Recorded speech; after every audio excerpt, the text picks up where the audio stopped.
그때 한국이 아니었으면 지금의 엔비디아는 절대 없습니다. 2023년 겨울, 엔비디아는 CEO도 AI도 해결하지 못한 문제 앞에 무너졌습니다. 엔비디아 이사회 핵심 인물이 시한부 판정을 받으며 회사는 사실상 붕괴 직전까지 몰렸습니다. 전 세계 병원들이 하나둘 손을 놓는 희귀하고 치명적인 병. 그 순간 젠슨 황 CEO는 마지막 희망으로 대한민국을 떠올립니다.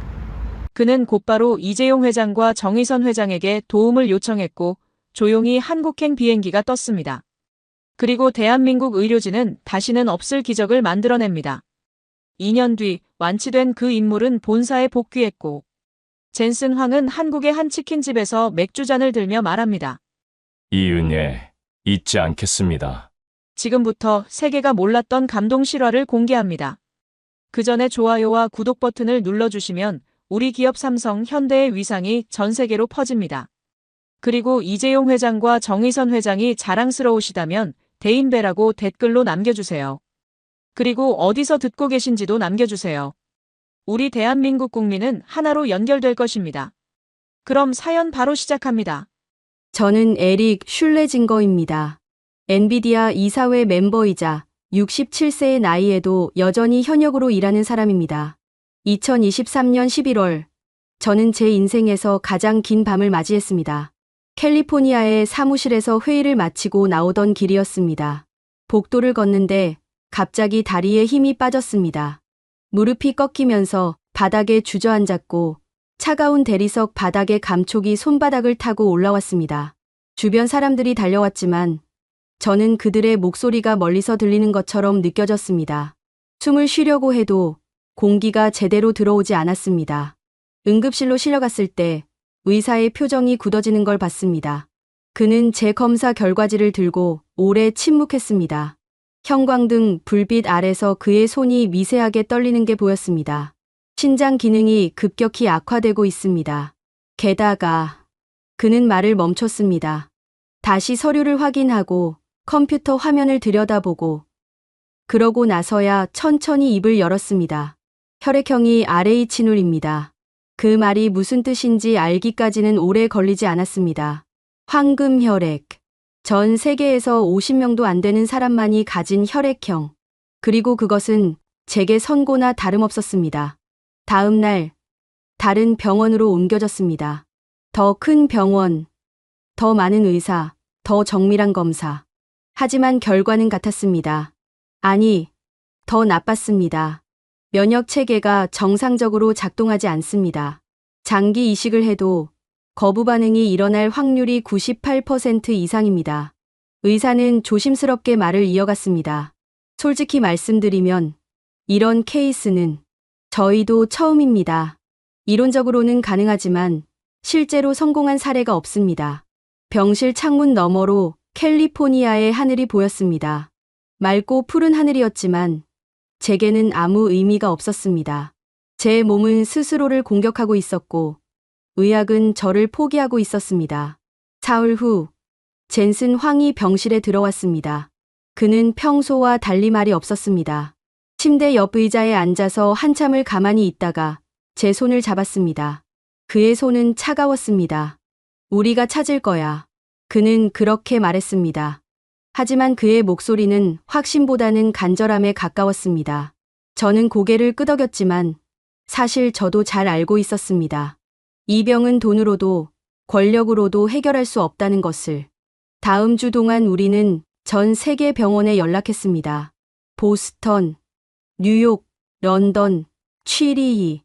이름만 들어도 아는 병원들이었습니다. 하지만 돌아오는 답은 비슷했습니다. 죄송하지만 저희 병원에서는 불가능합니다. 위험도가 너무 높습니다. 생존율이 2% 미만입니다. 어떤 곳은 답장조차 하지 않았습니다. 제 의료 기록을 본 순간 포기한 것이었습니다. 열흘째 되던 날 밤, 제 몸 상태는 더 나빠졌습니다. 소변이 거의 나오지 않았고 온몸이 붓기 시작했습니다. 간호사가 들어와 링거를 확인하면서 작은 한숨을 내쉬었습니다. 그 한숨 소리가 제 귓가에 오래 남았습니다. 새벽 4시쯤 잠에서 깼습니다. 아니, 잠들지 못했다는 표현이 맞을지도 모릅니다. 가슴이 답답했고 숨을 쉴 때마다 폐가 무거웠습니다. 창밖은 아직 어두웠고 복도에선 간호사들의 발자국 소리만 들렸습니다. 그때 휴대폰이 울렸습니다. 젠슨이었습니다. 에릭, 나야. 그의 목소리는 피곤했지만 어딘가 다른 기운이 섞여 있었습니다. 한국에 연락했어. 삼성. 저는 아무 말도 하지 못했습니다. 한국이라는 단어가 머릿속에서 맴돌았습니다. 정의선 회장이 직접 나섰어. 병원팀을 구성한대. 가능성이 있다고 했어. 가능성. 그 단어가 얼마나 오랜만에 듣는 말인지 몰랐습니다.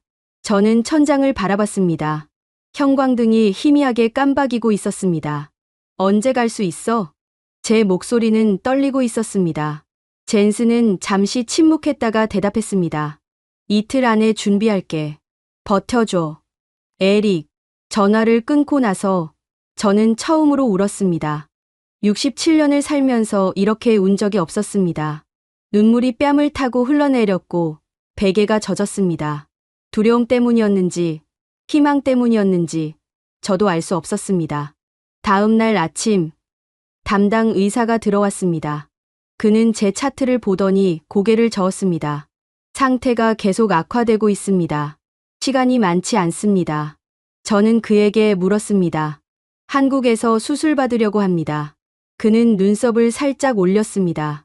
한국이요? 글쎄요. 기술은 좋지만 이런 케이스는 그는 말을 흐렸습니다. 하지만 저는 이미 결심했습니다. 여기서 기다리다 죽을 바에야 마지막 가능성이라도 붙잡아야 했습니다. 이틀 후 비행기에 올랐습니다. 개인 전용기였고 의료진이 동행했습니다. 이륙하면서 창밖을 내려다봤습니다. 캘리포니아의 불빛들이 점점 작아졌고 저는 제가 돌아올 수 있을지 확신할 수 없었습니다. 비행 중에 몇 번이나 의식이 흐려졌습니다. 간호사가 제 팔에 주사를 놓았고 산소 마스크를 씌웠습니다. 14시간의 비행은 마치 14일처럼 길게 느껴졌습니다. 인천공항에 도착했을 때 저는 거의 정신을 잃을 뻔했습니다. 휠체어에 실려 특수 차량으로 옮겨졌고 그 차는 곧장 병원으로 향했습니다. 창밖으로 서울의 풍경이 스쳐 지나갔지만 저는 제대로 볼 수조차 없었습니다. 삼성서울병원 응급실에 도착했습니다. 문이 열리자 차가운 공기가 얼굴을 스쳤습니다. 의료진들이 달려왔고 저는 침대로 옮겨졌습니다. 그들은 한국말로 빠르게 이야기했고 저는 한마디도 알아들을 수 없었습니다. 하지만 그들의 손길은 확신에 차 있었습니다. 누군가 제 손을 잡았고 누군가는 제 이마에 땀을 닦아줬습니다. 누군가는 링거를 꽂았고 누군가는 심장 박동을 확인했습니다. 형광등 불빛이 눈부셨습니다. 천장이 빠르게 지나갔고 복도를 달리는 소리가 들렸습니다. 그리고 엘리베이터 안에서 저는 처음으로 안도감을 느꼈습니다. 이곳에서는 아무도 포기하지 않을 것 같았습니다. 중환자실에 눈을 떴을 때 처음 본 것은 하얀 천장이었습니다. 미국 병원의 천장과는 달랐습니다. 더 깨끗했고 조명이 부드러웠습니다. 고개를 돌리자 모니터 화면들이 보였고 제 심장 박동이 규칙적인 소리를 내고 있었습니다. 문이 열리면서 의사 한 명이 들어왔습니다. 50대쯤 되어 보이는 남자였고 흰 가운을 입고 있었습니다. 그는 제 침대 옆으로 다가와 차트를 확인했습니다. 슐레징거 씨, 저는 김준호입니다. 이곳 이식외과 팀장입니다. 그의 영어는 유창했지만 억양이 조금 있었습니다. 하지만 그의 눈빛은 흔들림이 없었습니다. 상태를 확인했습니다.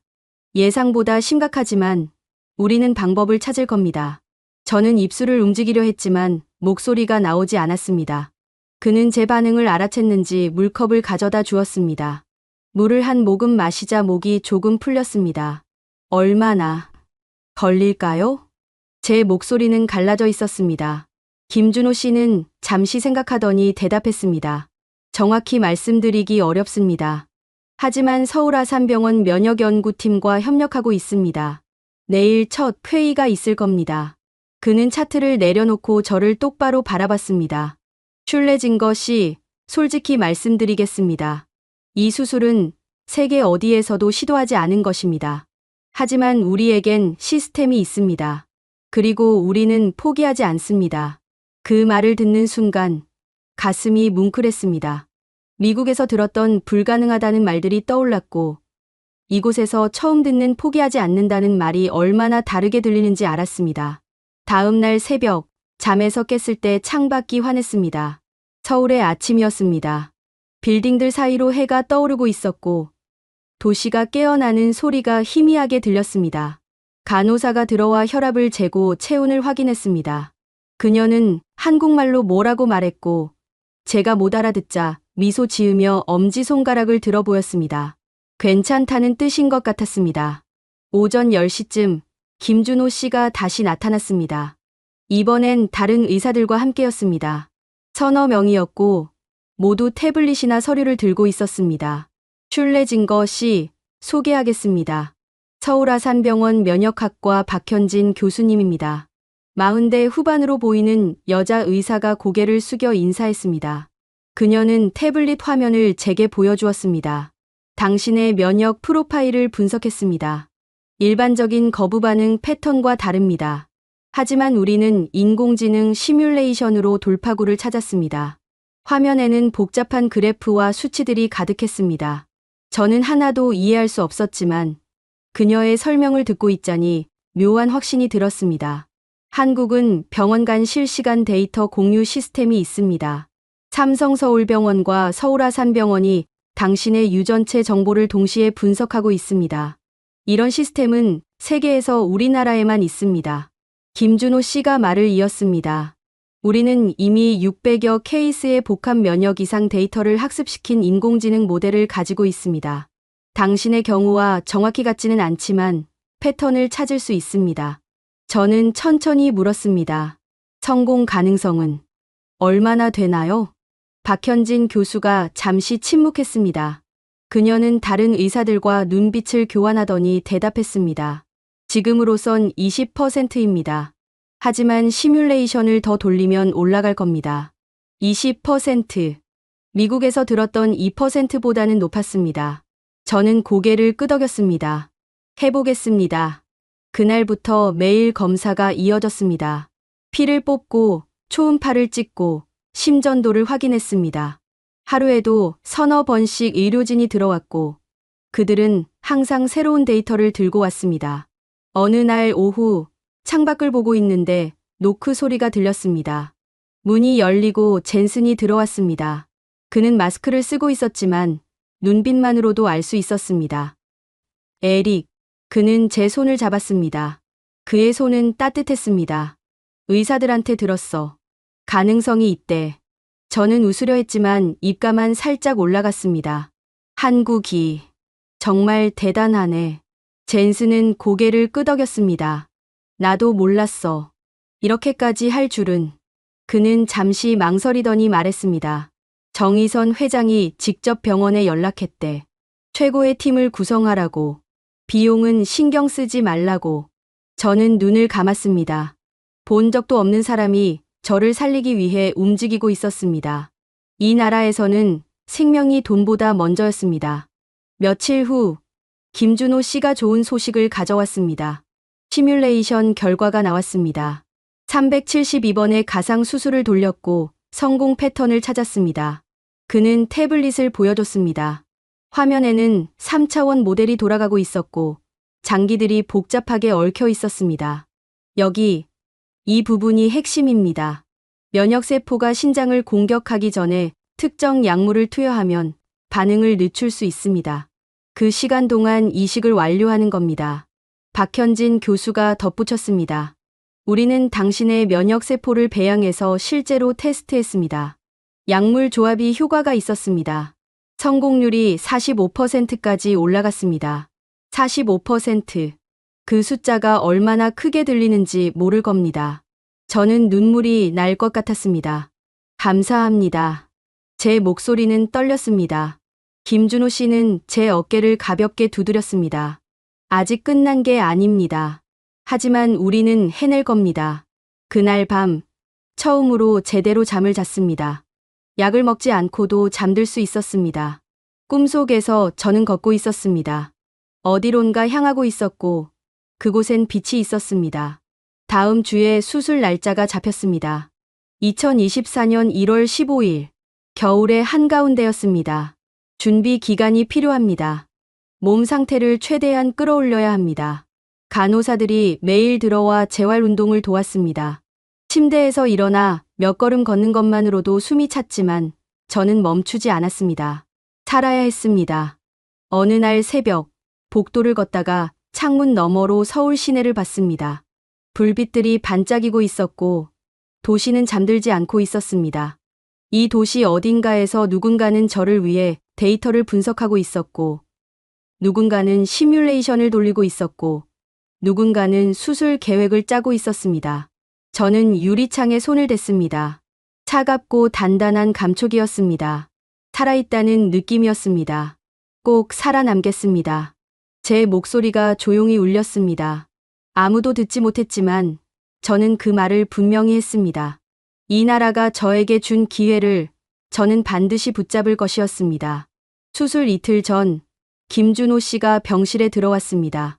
그의 손에는 두꺼운 서류 뭉치가 들려 있었습니다. 슐레징거 씨, 최종 계획을 설명드리겠습니다. 그는 침대 옆 의자에 앉아 서류를 펼쳤습니다. 복잡한 도표와 타임라인이 가득했습니다. 수술은 2단계로 진행됩니다. 먼저 신장 이식, 그 다음 면역 조절 치료입니다. 예상 시간은 12시간에서 16시간입니다. 저는 침을 삼켰습니다. 16시간. 그 시간 동안 제 몸은 수술대 위에 있을 것이었습니다. 집도인은 제가 맡고 서울 아산병원에서 박현진 교수와 면역팀 5명이 참여합니다. 총 21명의 의료진이 투입됩니다. 21명. 저 한 명을 위해 21명이 움직인다는 게 믿기지 않았습니다. 가장 큰 변수는 거부 반응입니다. 인공지능이 예측한 타이밍에 약물을 투여하지만 당신의 면역세포가 어떻게 반응할지는 수술 중에 봐야 합니다. 김준호 씨는 잠시 말을 멈췄습니다. 그의 눈빛이 진지했습니다.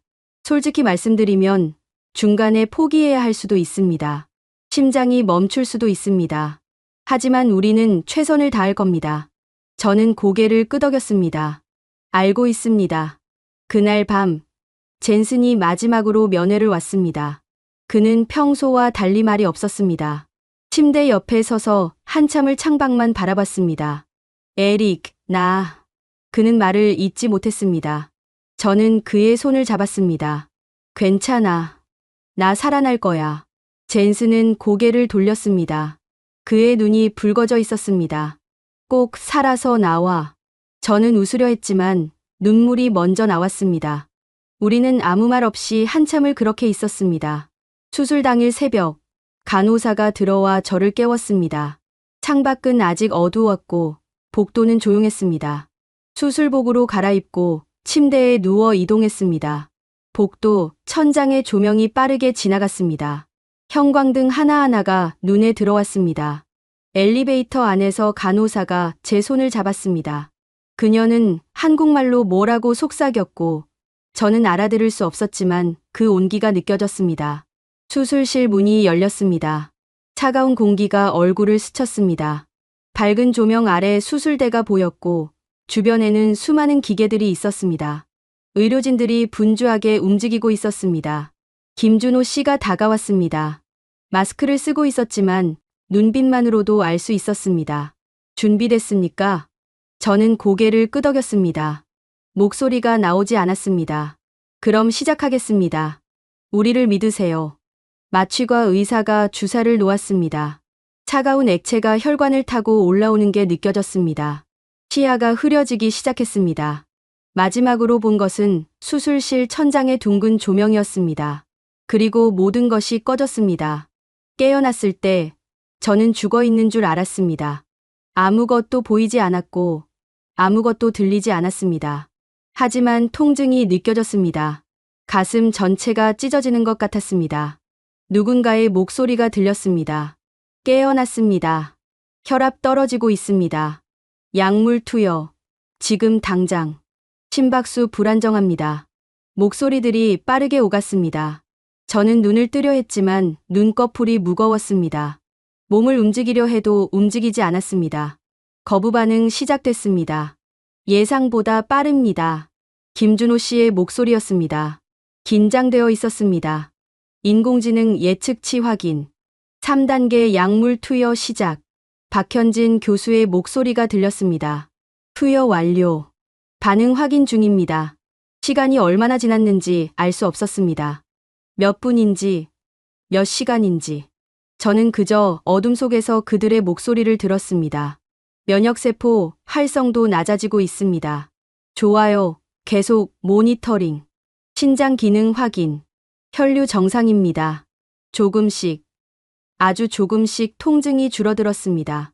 하지만 완전히 사라지지는 않았습니다. 가슴 한가운데에 뭔가 박혀 있는 것 같았습니다. 예상 시간 초과했습니다. 13시간째입니다. 누군가 말했습니다. 괜찮아. 끝까지 간다. 김준호 씨의 목소리는 흔들리지 않았습니다. 다시 시간이 흘렀습니다. 저는 의식이 오락가락했습니다. 어떤 순간에는 목소리가 또렷하게 들렸고, 어떤 순간에는 멀리서 들리는 것 같았습니다. 심장 박동 불규칙합니다. 제세동기 준비. 잠깐. 대기. 자가 회복 중입니다. 심박수 안정화됐습니다. 안도의 한숨 소리가 들렸습니다. 여러 명이었습니다. 계속합니다. 마지막 단계입니다. 얼마나 더 지났을까요? 저는 더 이상 시간 감각이 없었습니다. 그저 통증과 목소리와 어둠만이 있었습니다. 봉합 시작합니다. 면역 수치 최종 확인. 정상 범위 진입했습니다. 수술 종료합니다. 시간은 잠시 침묵이 흘렀습니다. 14시간 40분입니다. 수술실에 고요함이 내려앉았습니다. 기계 소리만 규칙적으로 울렸습니다. 고생하셨습니다. 김준호 씨의 목소리가 들렸습니다. 그의 목소리는 떨리고 있었습니다. 모두 수고했습니다. 박현진 교수가 말했습니다. 저는 그들에게 고맙다고 말하고 싶었습니다. 하지만 목소리가 나오지 않았습니다. 저는 다시 어둠 속으로 빠져들었습니다. 다시 깨어났을 때 중환자실이었습니다. 천장에 조명이 희미했고 모니터 소리가 들렸습니다. 몸 전체에 관이 연결되어 있었고 숨 쉴 때마다 가슴이 당겼습니다. 간호사가 제 눈을 확인하고 급히 나갔습니다. 잠시 후 김준호 씨가 들어왔습니다. 그는 마스크를 벗고 제 곁으로 다가왔습니다. 그의 눈가에 다크서클이 짙었습니다. 슐레징거 씨, 들리세요? 저는 고개를 살짝 끄덕였습니다. 그것만으로도 힘이 들었습니다. 수술은 성공했습니다. 심장이 작동하고 있습니다. 그는 잠시 말을 멈췄습니다. 하지만 아직 위험은 끝나지 않았습니다. 거부 반응을 계속 모니터링해야 합니다. 저는 입술을 움직였습니다. 소리는 거의 나오지 않았지만 그는 알아들었습니다. 감사합니다.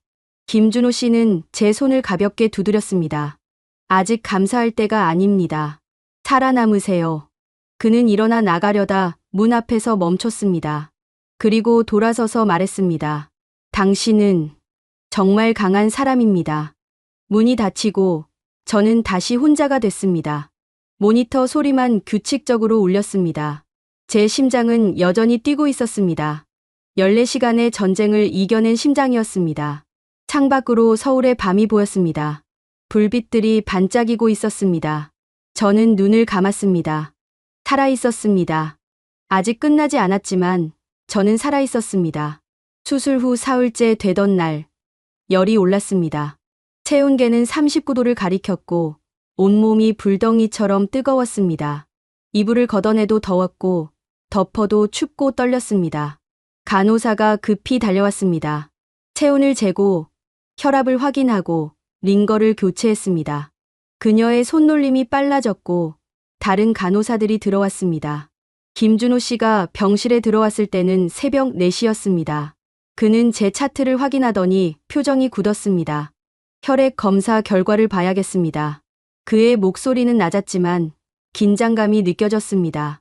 1시간 후 결과가 나왔습니다. 김준호 씨는 다른 의사 2명과 함께 들어왔습니다. 그들은 모니터 앞에 서서 무언가를 확인했습니다. 면역세포 수치가 급등하고 있습니다. 젊은 의사가 말했습니다.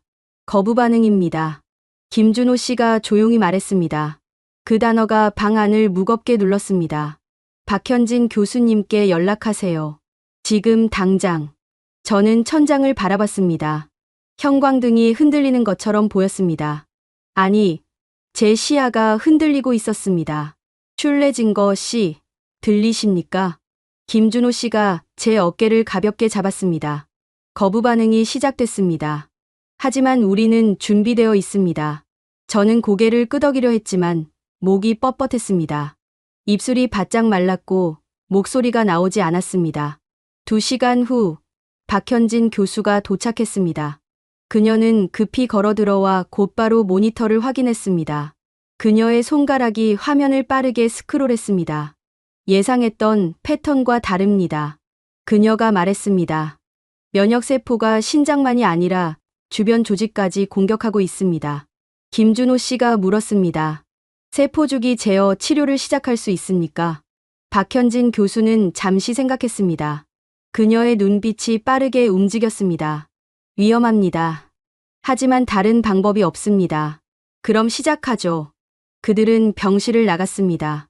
문이 닫히고 저는 다시 혼자 남았습니다. 열은 계속 올랐고 가슴이 답답했습니다. 숨을 쉬려 해도 공기가 제대로 들어오지 않았습니다. 오후가 되자 새로운 약물이 투여되기 시작했습니다. 링거를 통해 들어오는 액체는 차가웠고 팔 전체가 얼어붙는 것 같았습니다. 이 치료는 48시간 동안 진행됩니다. 젊은 의사가 설명했습니다. 중간에 부작용이 있을 수 있습니다. 구토, 어지러움, 환각 등입니다. 하지만 견뎌야 합니다. 저는 대답하지 못했습니다. 이미 어지러움이 시작되고 있었습니다. 첫날 밤이 지옥이었습니다. 구역질이 멈추지 않았고 토하려 해도 위에 아무것도 없었습니다. 온몸이 뒤틀렸고 땀이 이불을 적셨습니다. 간호사가 계속 들어와 제 상태를 확인했습니다. 그녀는 젖은 수건으로 제 이마를 닦아주었고 입술에 물을 묻혀주었습니다. 그녀의 손길은 부드러웠지만 통증은 사라지지 않았습니다. 새벽쯤 환각이 시작됐습니다. 천장이 무너지는 것처럼 보였고 벽이 가까워졌다 멀어졌다 했습니다. 누군가 제 침대 옆에 서 있는 것 같았지만 고개를 돌리면 아무도 없었습니다. 슐레징거 씨, 괜찮으세요? 간호사의 목소리가 들렸습니다. 하지만 그녀의 얼굴이 제대로 보이지 않았습니다. 모든 게 흐릿했습니다. 이틀째 되는 날 아침, 김준호 씨가 들어왔습니다. 그는 제 손목을 잡고 맥박을 확인했습니다. 그의 손가락이 차갑게 느껴졌습니다. 조금만 더 버티세요. 면역세포 수치가 떨어지기 시작했습니다. 그 말이 희망처럼 들렸지만 제 몸은 반응하지 않았습니다. 여전히 열이 있었고 여전히 아팠습니다. 오후쯤 젠슨이 왔습니다. 그는 유리문 너머로 저를 봤습니다. 중환자실이라 들어올 수 없었습니다. 그는 손을 유리에 대고 입 모양으로 말했습니다. 힘내. 저는 손을 들어 보이려 했지만 팔이 무거웠습니다. 겨우 손가락만 움직였습니다. 젠슨은 고개를 끄덕이고 오래 서 있었습니다. 사흘째 되던 밤, 모든 게 멈춘 것 같았습니다. 통증도, 열도, 어지러움도 사라졌습니다. 아무것도 느껴지지 않았습니다. 저는 천장을 바라봤습니다. 조명이 너무 밝았습니다. 이게 끝인가? 그런 생각이 들었습니다. 싸우는 게 너무 힘들었습니다. 그냥 놓아버리고 싶었습니다. 그때 문이 열렸습니다. 박현진 교수가 들어왔습니다. 그녀는 제 침대 옆으로 다가와 차트를 확인했습니다. 그리고 제 손을 잡았습니다. 슐레징거 씨, 들리세요? 저는 대답하지 않았습니다. 할 수 없었습니다. 당신의 몸이 싸우고 있습니다. 면역세포들이 균형을 찾고 있어요. 조금만, 정말 조금만 더 버티세요. 그녀의 목소리는 따뜻했습니다. 저는 눈을 감았습니다. 우리는 당신을 포기하지 않았습니다. 그러니까 당신도 포기하지 마세요. 그 말이 귓가에 맴돌았습니다. 포기하지 마세요. 포기하지 마세요. 저는 천천히 숨을 들이마셨습니다. 폐가 팽창하는 게 느껴졌습니다. 아팠지만 살아있다는 증거였습니다. 나흘째 아침, 눈을 떴을 때 몸이 가벼웠습니다. 아니, 가볍다기보다는 덜 무거웠습니다. 열이 내린 것 같았습니다. 간호사가 체온을 쟀습니다. 그녀의 얼굴에 미소가 번졌습니다. 37도 5입니다. 그녀는 급히 밖으로 나갔습니다. 잠시 후 김준호 씨가 들어왔습니다. 그는 모니터를 확인하고 혈액 검사 결과를 보고 제 눈을 들여다봤습니다. 면역세포 수치가 정상 범위로 돌아왔습니다. 그는 천천히 말했습니다. 거부 반응을 이겨냈습니다. 저는 눈물이 나려는 걸 참았습니다. 하지만 참을 수 없었습니다. 눈물이 뺨을 타고 흘러내렸습니다. 김준호 씨는 제 어깨를 가볍게 두드렸습니다. 잘 버텨주셨습니다. 그는 잠시 침묵하다가 덧붙였습니다. 사실 이틀 전 가족분들께 준비하라고 말씀드렸습니다. 저는 그를 바라봤습니다. 하지만 당신은 살아남았습니다. 당신의 의지가, 그리고 당신의 몸이 선택한 겁니다. 그날 오후 처음으로 물을 마셨습니다. 간호사가 조심스럽게 빨대를 입술에 갖다 댔고 저는 천천히 빨아들였습니다. 물이 목을 타고 내려가는 게 느껴졌습니다. 그렇게 단순한 행동이 이렇게 감사할 줄 몰랐습니다. 저녁이 되자 젠슨이 다시 왔습니다. 이번에는 들어올 수 있었습니다. 그는 마스크와 가운을 입고 조심스럽게 다가왔습니다. 에릭, 그의 목소리가 떨렸습니다. 살았구나. 저는 고개를 끄덕였습니다. 목소리는 여전히 나오지 않았지만 살아있었습니다. 젠슨은 한참을 아무 말 없이 서 있었습니다. 그리고 조용히 말했습니다. 이 나라가 너를 살렸어. 저는 눈을 감았습니다. 그랬습니다. 이 나라가 저를 살렸습니다. 죽음의 문턱에서 저를 끌어올린 건 한국의 의료진이었고, 한국의 기술이었고, 한국의 시스템이었습니다. 밤이 되자 병실이 조용해졌습니다. 모니터 소리만 규칙적으로 울렸습니다. 저는 창밖을 봤습니다. 서울의 불빛들이 여전히 반짝이고 있었습니다. 감사합니다. 소리내어 말할 수는 없었지만 마음속으로 되뇌었습니다. 이 도시에게, 이 나라에게, 저를 포기하지 않은 모든 사람들에게 저는 살아남았습니다. 죽음을 지나 이곳까지 왔습니다. 그리고 아직 갈 길이 남아 있었습니다. 4월의 어느 아침, 처음으로 창문 너머 햇살을 제대로 봤습니다. 따스한 빛이 병실 바닥에 네모난 무늬를 그렸고 먼지가 그 안에서 천천히 흘러다녔습니다. 저는 침대에 비스듬히 기대에 앉아 그 빛을 한참 바라봤습니다. 간호사가 들어와 혈압을 쟀습니다. 그녀는 수첩에 뭔가를 적더니 고개를 끄덕였습니다. 좋아지고 있어요. 그녀의 한국말을 이제는 조금 알아들을 수 있었습니다. 몇 주 동안 같은 말을 반복해서 들으니 억양과 리듬이 익숙해졌습니다. 감사합니다. 제가 한국말로 대답했습니다. 발음이 어색했지만 간호사는 환하게 웃었습니다. 오전 10시쯤 김준호 씨가 들어왔습니다. 그는 태블릿을 들고 있었고 얼굴에 미소가 있었습니다. 좋은 소식입니다. 약물 반응이 정상화됐습니다. 그는 화면을 보여줬습니다. 그래프들이 안정적인 곡선을 그리고 있었습니다. 면역세포들이 신장을 받아들이기 시작했습니다. 거부 반응 억제에 성공한 겁니다. 저는 그래프를 들여다봤습니다. 숫자와 선들이 제 생명을 의미한다는 게 신기했습니다. 이제 어떻게 되나요? 김준호 씨는 의자에 앉았습니다. 재활입니다. 몸이 회복되는 데는 시간이 필요합니다. 하지만 가장 위험한 고비는 넘겼습니다. 그날 오후 물리치료사가 왔습니다. 30대 초반으로 보이는 여자였고 밝은 목소리로 인사했습니다. 안녕하세요. 저는 이수진입니다. 오늘부터 재활을 시작할 거예요. 그녀는 침대 난간을 내렸습니다. 먼저 앉아볼까요? 저는 천천히 몸을 일으켰습니다. 팔에 힘을 주자 근육이 떨렸습니다. 다리를 침대 밖으로 내렸고 발이 차가운 바닥에 닿았습니다. 좋아요. 천천히요. 수진 씨가 제 팔을 잡았습니다. 저는 침대 끝에 앉았습니다. 그것만으로도 숨이 찼습니다. 오늘은 여기까지 할게요. 내일은 조금 더 해봅시다. 다음 날, 저는 일어섰습니다. 수진 씨와 간호사가 양옆에서 저를 붙잡았고 저는 떨리는 다리에 힘을 주었습니다. 무릎이 꺾일 것 같았지만 버텼습니다. 한 걸음만 가볼까요? 저는 고개를 끄덕였습니다. 오른발을 앞으로 내밀었습니다. 발이 바닥에 닿았고 체중이 실렸습니다. 그리고 왼발을 움직였습니다. 한 걸음. 그게 전부였지만 저는 울 것 같았습니다. 3달 만에 걷는 발걸음이었습니다. 잘하셨어요. 수진 씨가 말했습니다. 그녀의 목소리에 진심이 담겨 있었습니다. 일주일 후 저는 병실 안을 걸을 수 있게 됐습니다. 창문까지 가서 밖을 내려다봤습니다. 병원 앞 도로에 차들이 지나다니고 사람들이 걷고 있었습니다. 평범한 풍경이었지만 제게는 새로운 세상처럼 보였습니다. 5월로 접어들면서 검사 결과들이 계속 좋아졌습니다.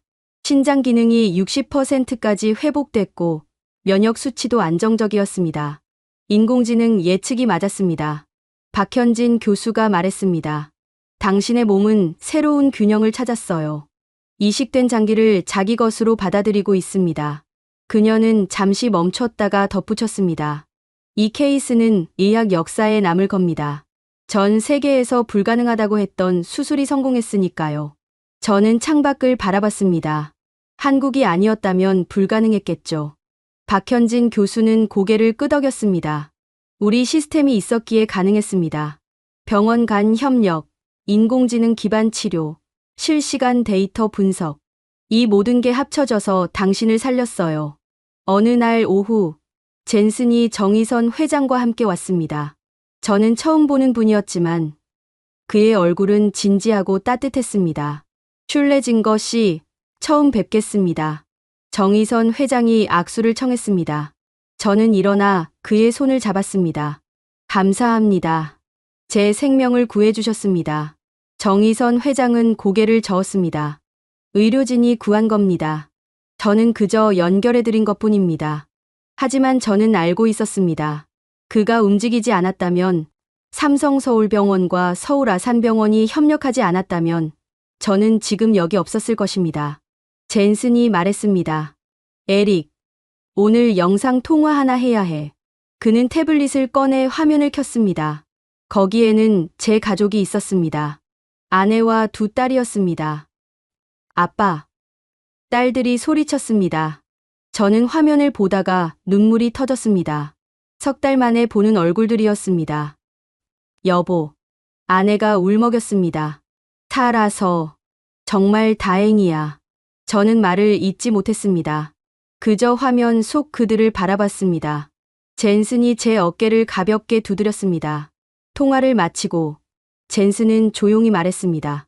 곧 만날 수 있을 거야. 정의선 회장이 덧붙였습니다. 완전히 회복되면 가족을 모시겠습니다. 한국에서 함께 시간을 보내세요. 5월 말, 저는 처음으로 병원 복도를 걸었습니다. 수진 씨가 옆에서 천천히 따라왔고 간호사가 뒤에서 휠체어를 밀었습니다. 복도 끝에 큰 창문이 있었습니다. 저는 그곳까지 걸어갔습니다. 다리가 떨렸지만 멈추지 않았습니다. 창문 너머로 서울이 보였습니다. 빌딩들이 햇살을 받아 반짝였고 하늘은 맑았습니다. 저는 그 풍경을 한참 바라봤습니다. 아름답네요. 수진 씨가 말했습니다. 네, 정말요. 저는 대답했습니다. 그리고 속으로 덧붙였습니다. 이 도시가 저를 살렸습니다. 6월 초, 신장 기능이 70%까지 회복됐다는 소식을 들었습니다. 김준호 씨는 만족스러운 표정으로 말했습니다. 예상보다 빠릅니다. 당신의 회복력이 놀랍습니다. 하지만 저는 알고 있었습니다. 제 회복력이 아니라 이곳 의료진의 헌신이었습니다. 매일 아침 들어와 상태를 확인하는 간호사들, 일주일에 3번씩 재활을 도와주는 수진 씨, 밤낮 없이 데이터를 분석하는 의사들. 그들이 저를 여기까지 끌어올렸습니다. 어느 날 밤, 잠이 오지 않아 병실을 나왔습니다. 복도는 조용했고 간호사실에서만 불빛이 새어나왔습니다. 저는 창가로 가서 밤 풍경을 봤습니다. 간호사 한 명이 다가왔습니다.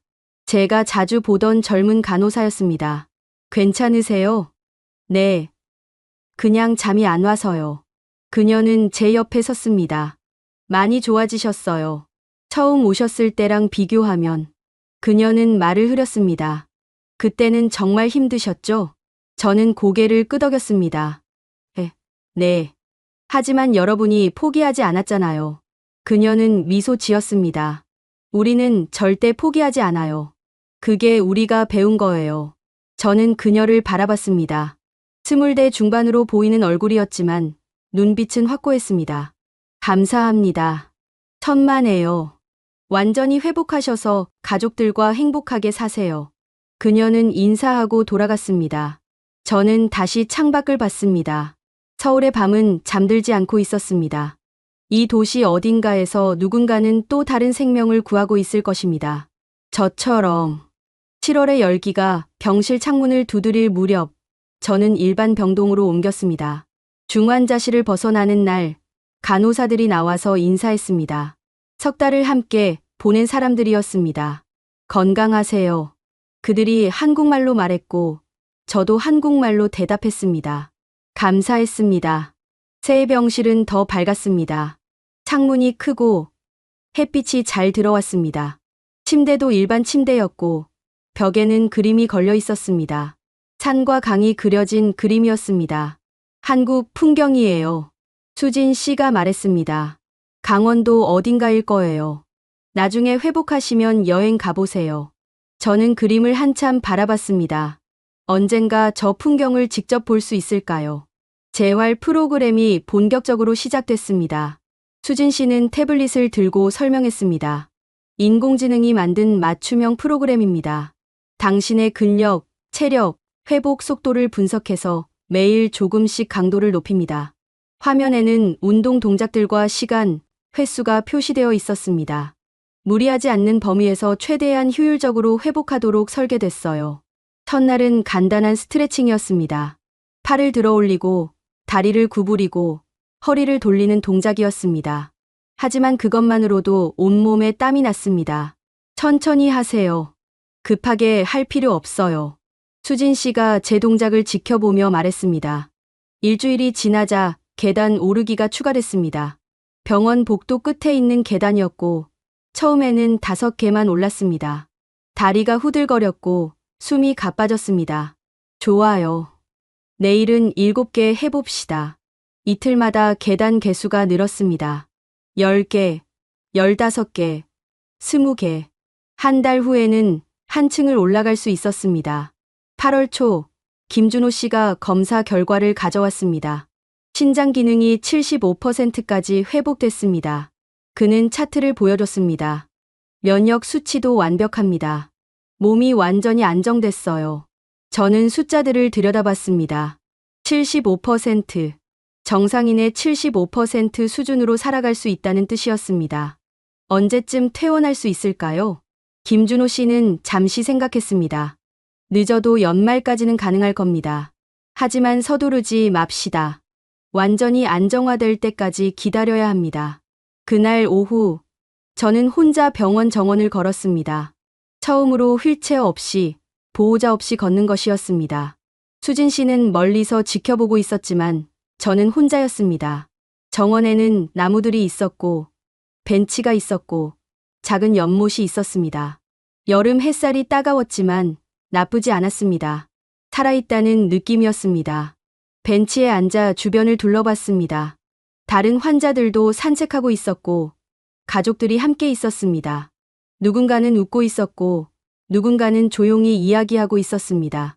저는 주머니에서 작은 수첩을 꺼냈습니다. 며칠 전 젠슨이 가져다 준 것이었습니다. 펜을 들고 생각했습니다. 뭐라고 써야 할까요? 이 나라, 나를 살렸다. 그 문장이 저절로 나왔습니다. 저는 천천히 한 글자씩 썼습니다. 영어로 쓰고 그 밑에 한국말로도 썼습니다. 수진 씨가 가르쳐준 대로였습니다. 한참을 앉아 있다가 병실로 돌아왔습니다. 수진 씨가 물었습니다. 어땠어요? 좋았습니다. 정말 좋았어요.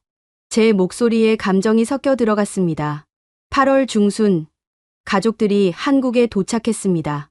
아내와 2딸이었습니다. 공항에서 병원까지 차로 왔고, 저는 병실에서 그들을 기다렸습니다. 문이 열리고 딸들이 뛰어들어왔습니다. 아빠. 저는 침대에서 일어나 그들을 안았습니다. 따뜻했습니다. 살아있는 온기였습니다. 아빠. 정말 괜찮아? 큰딸이 물었습니다. 저는 고개를 끄덕였습니다. 응. 이제 괜찮아. 아내가 천천히 다가왔습니다. 그녀의 눈에 눈물이 고여 있었습니다. 여보. 저는 그녀를 안았습니다. 오랜만에 느끼는 품이었습니다. 우리는 한참을 그렇게 있었습니다. 다음 날, 가족들과 함께 병원 정원을 걸었습니다. 딸들은 연못에 물고기를 보며 신기해했고, 아내는 제 팔짱을 끼고 천천히 걸었습니다. 여기 참 좋네.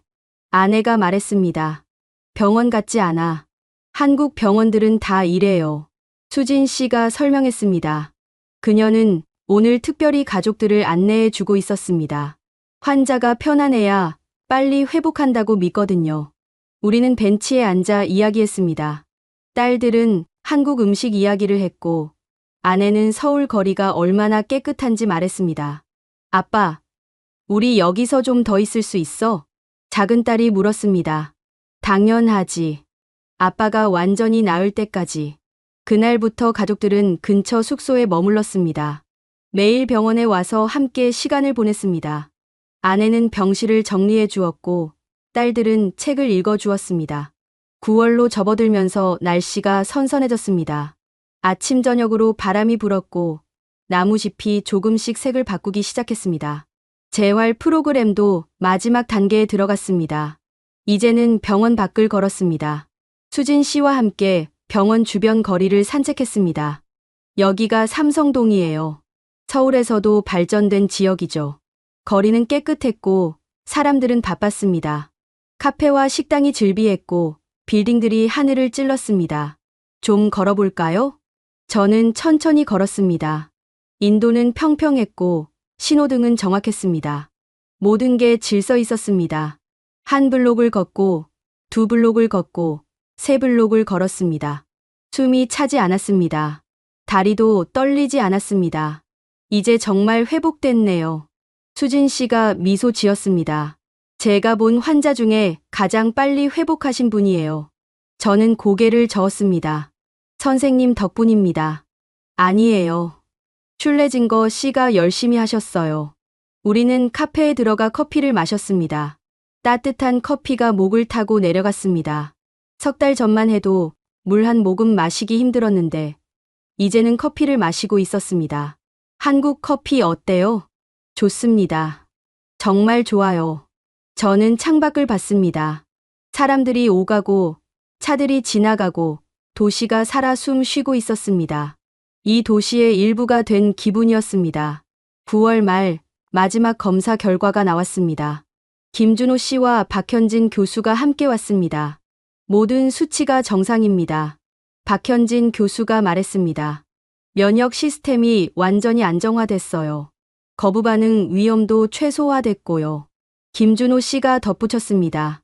이식 환자 중에서도 최상위 회복 사례입니다. 의학 저널에 논문을 쓸 예정입니다. 저는 그들을 바라봤습니다. 제가 정말 괜찮은 건가요? 네. 이제는 정상적인 생활이 가능합니다. 그 말을 듣는 순간 눈물이 났습니다. 참으려 했지만 참을 수 없었습니다. 감사합니다. 정말 감사합니다. 김준호 씨가 제 어깨를 두드렸습니다. 우리가 해야 할 일을 했을 뿐입니다. 하지만 저는 알고 있었습니다. 그들이 한 일은 단순한 직업이 아니었습니다. 기적이었습니다. 그날 밤 가족들과 함께 병실에서 조용히 식사했습니다. 병원 식당에서 가져온 한식이었습니다. 밥과 국, 반찬 몇 가지였습니다. 맛있다. 작은 딸이 말했습니다. 한국 음식 좋아하게 됐어. 저도 한 숟가락 떴습니다. 담백하고 따뜻한 맛이었습니다. 이 맛이 저를 살린 음식이었습니다. 창밖으로 서울의 밤이 보였습니다. 불빛들이 반짝이고 있었습니다. 저는 그 풍경을 바라보며 생각했습니다. 이곳에서 저는 다시 태어났습니다. 12월에 서울은 차가웠습니다. 병실 창문 너머로 첫눈이 내리는 게 보였습니다. 하얀 눈송이들이 천천히 떨어지고 도시를 덮어갔습니다. 예쁘네요. 간호사가 말했습니다. 그녀는 마지막 혈압 측정을 하고 있었습니다. 오늘이 마지막 검사예요. 내일 결과 나오면 퇴원 날짜 정하실 수 있을 거예요. 저는 고개를 끄덕였습니다. 1년이 다 되어가는 시간이었습니다. 2023년 11월에 이곳에 왔고, 이제 2024년 12월이었습니다. 다음 날 오전, 김준호 씨가 들어왔습니다. 그의 손에는 두꺼운 서류 파일이 있었습니다. 최종 검사 결과입니다. 그는 침대 옆 의자에 앉아 서류를 펼쳤습니다. 신장 기능 82%, 면역 수치 정상, 거부 반응 징후 없음. 그는 한 장씩 넘기며 설명했습니다. 심장, 폐, 간, 모두 정상입니다. 약물 부작용도 없고요. 저는 숨을 깊이 들이마셨습니다. 완치된 건가요? 김준호 씨는 잠시 침묵했습니다. 그리고 천천히 고개를 끄덕였습니다. 네. 의학적으로 완전히 회복됐습니다. 그 말이 실감나지 않았습니다. 1년 전 죽음을 선고받았던 제가 지금은 완치 판정을 받고 있었습니다. 언제 퇴원할 수 있나요? 일주일 후 가능합니다. 최종 상담과 퇴원 교육이 필요하거든요. 저는 창밖을 봤습니다. 눈이 그쳤고 하늘이 맑아지고 있었습니다. 감사합니다, 선생님. 제 목소리가 떨렸습니다. 선생님이 아니었다면. 김준호 씨가 말을 끊었습니다. 우리 팀 전체가 함께한 겁니다. 그리고 슐레징거 씨가 포기하지 않았기에 가능했어요. 그날 오후 박현진 교수가 왔습니다. 그녀도 같은 말을 했습니다. 완전히 회복됐어요. 축하합니다. 그녀는 태블릿을 보여줬습니다. 이 데이터는 의학 역사에 남을 겁니다. 전 세계가 불가능하다고 한 수술을 우리가 해냈어요. 저는 화면을 봤습니다. 복잡한 그래프와 수치들이 가득했습니다. 이 데이터가 다른 환자들에게도 도움이 될까요? 물론입니다. 이미 인공지능 학습 데이터로 활용되고 있어요. 당신과 같은 케이스가 나오면 우리는 이제 어떻게 대응해야 할지 압니다. 저는 눈을 감았습니다. 제 고통이 다른 누군가의 희망이 된다는 사실이 위로가 됐습니다. 일주일 동안 퇴원 준비를 했습니다.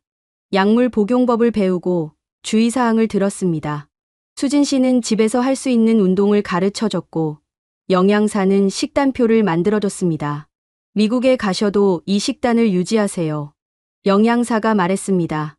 한국 음식을 자주 드시면 좋겠어요. 몸에 잘 맞거든요. 마지막 날 밤, 저는 병실을 정리했습니다. 1년 동안 모은 물건들이 꽤 있었습니다. 책, 편지, 가족 사진들이었습니다. 벽에 붙여뒀던 메모지를 떼었습니다. 이 나라, 나를 살렸다라고 쓴 종이었습니다. 저는 그것을 조심스럽게 접어 지갑에 넣었습니다. 다음 날 아침, 퇴원 수속을 밟았습니다. 서류에 사인하고 약을 받고 마지막 상담을 받았습니다. 김준호 씨가 직접 배웅을 나왔습니다. 병원 로비에서 악수를 나눴습니다. 건강하세요. 슐레징거 씨. 선생님도 건강하세요. 저는 그의 손을 꽉 잡았습니다. 제 생명의 은인입니다. 김준호 씨는 고개를 저었습니다. 우리는 의사일 뿐입니다. 당신이 살기로 선택한 겁니다. 하지만 저는 알고 있었습니다. 제가 선택할 수 있었던 건 이들이 선택지를 만들어줬기 때문이었습니다.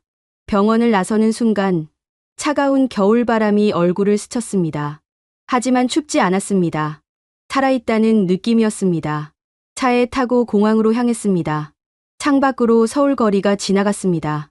1년 동안 본 풍경이었지만 오늘은 다르게 보였습니다. 모든 게 선명했고 생생했습니다. 이 도시, 잊지 못할 거예요. 아내에게 말했습니다. 나도 그래. 아내가 제 손을 잡았습니다. 공항에 도착했습니다. 체크인을 하고 출국장으로 향했습니다.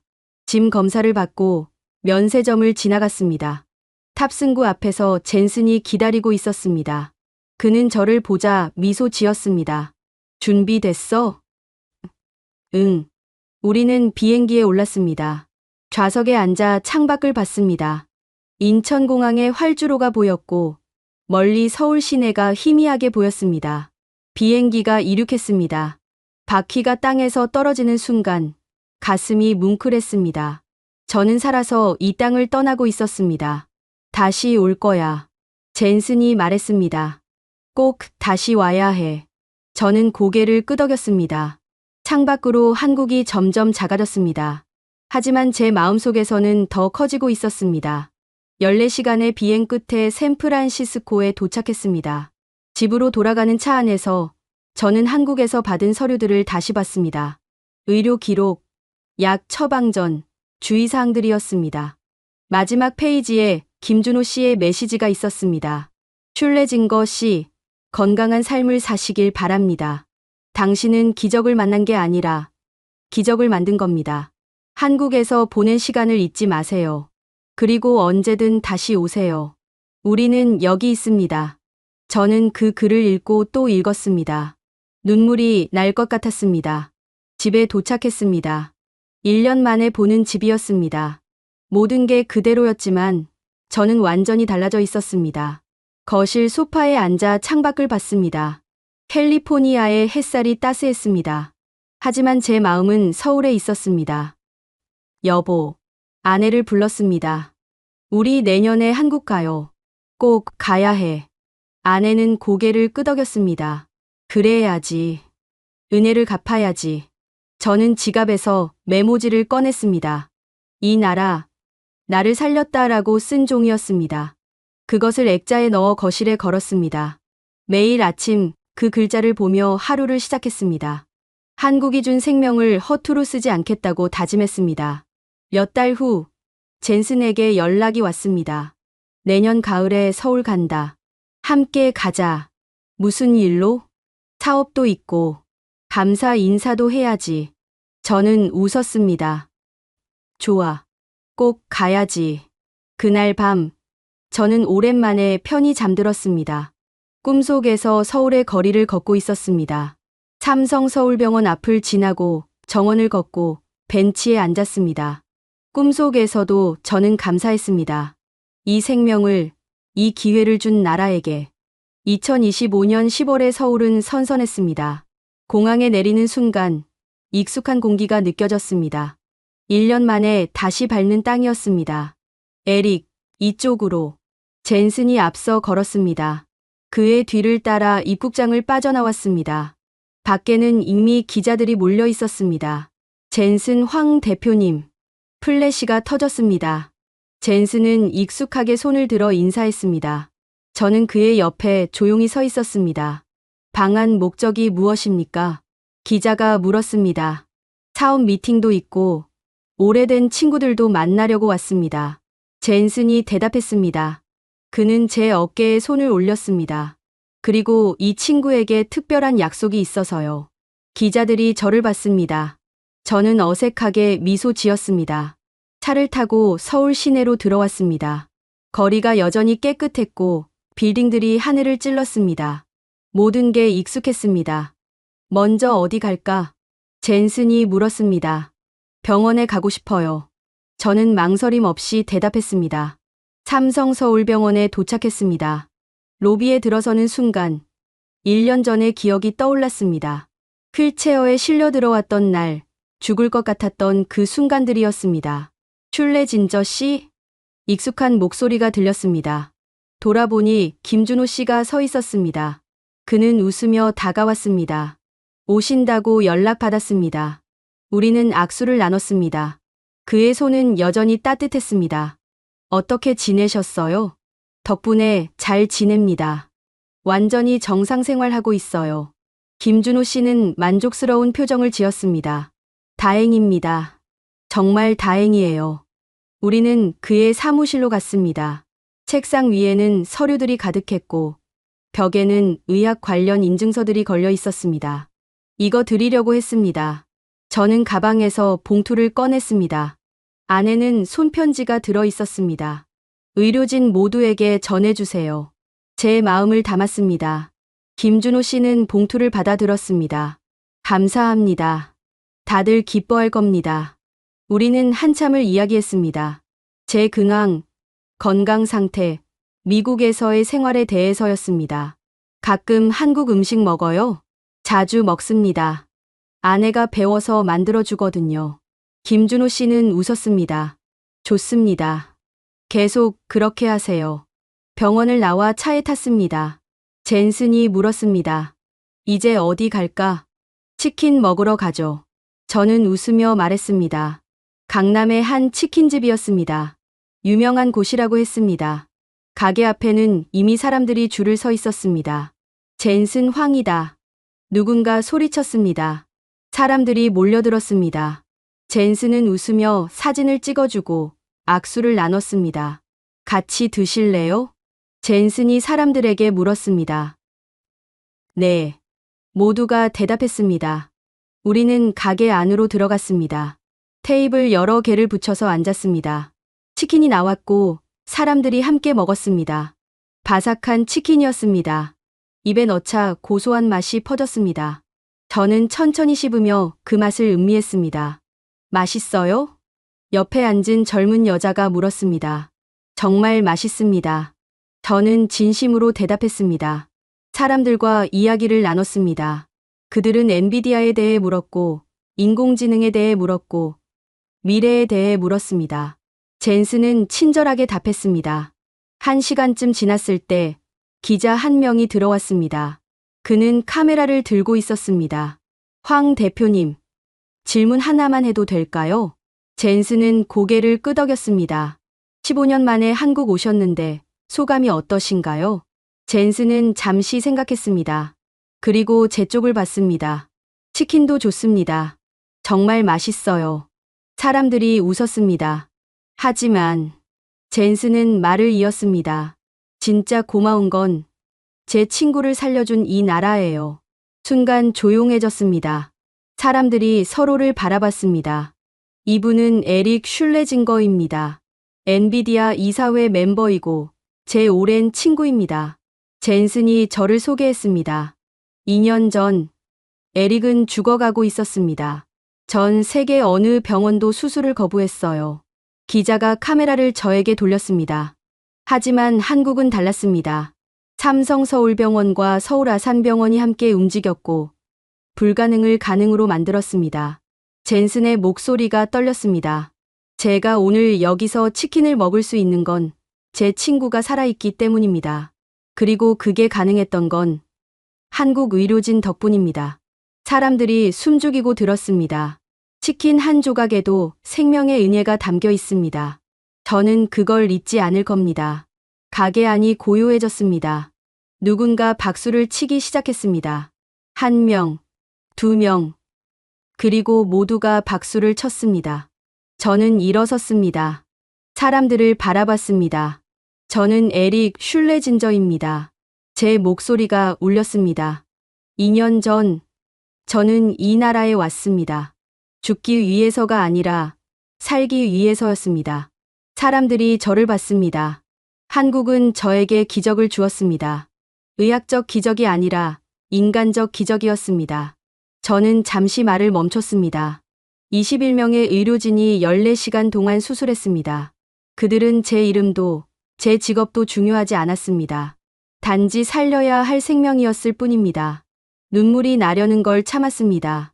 저는 이 나라에 빚을 졌습니다. 평생 갚을 수 없는 빚입니다. 하지만 잊지 않겠습니다. 절대로. 박수가 다시 터졌습니다. 저는 고개를 숙여 인사했습니다. 기자가 다가왔습니다. 이 이야기를 보도해도 될까요? 젠슨이 대답했습니다. 물론입니다. 세상이 알아야 합니다. 한국이 어떤 나라인지. 그날 밤 호텔로 돌아왔습니다. 방에 들어가 창밖을 봤습니다. 서울의 야경이 펼쳐져 있었습니다. 불빛들이 반짝였고 도시는 잠들지 않고 있었습니다. 휴대폰이 울렸습니다. 뉴스 알림이었습니다. 엔비디아 임원. 한국 의료진에게 생명 구해. 젠슨 황 감동의 고백. 기사를 읽었습니다. 오늘 있었던 일이 자세히 적혀 있었습니다. 댓글이 수백 개 달려 있었습니다. 이런 이야기 처음 들어봐요. 감동이에요. 한국 의료진 정말 대단하시네요. 우리나라가 자랑스럽습니다.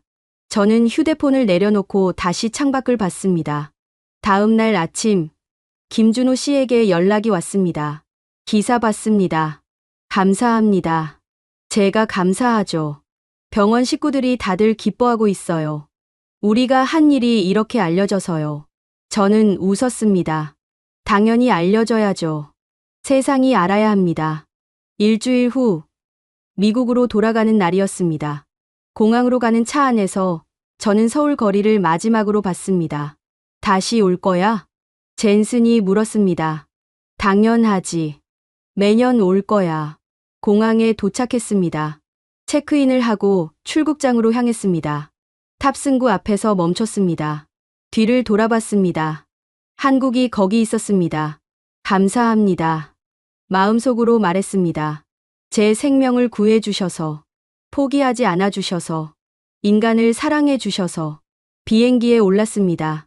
자리에 앉아 창밖을 봤습니다. 활주로가 보였고 서울이 보였습니다.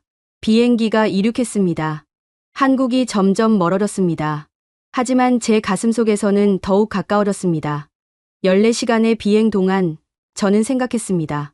인공지능 칩보다 깊은 인연에 대해서, 기술보다 중요한 마음에 대해서, 그리고 생명의 가치에 대해서. 샌프란시스코에 도착했을 때 제 마음은 이미 결정되어 있었습니다.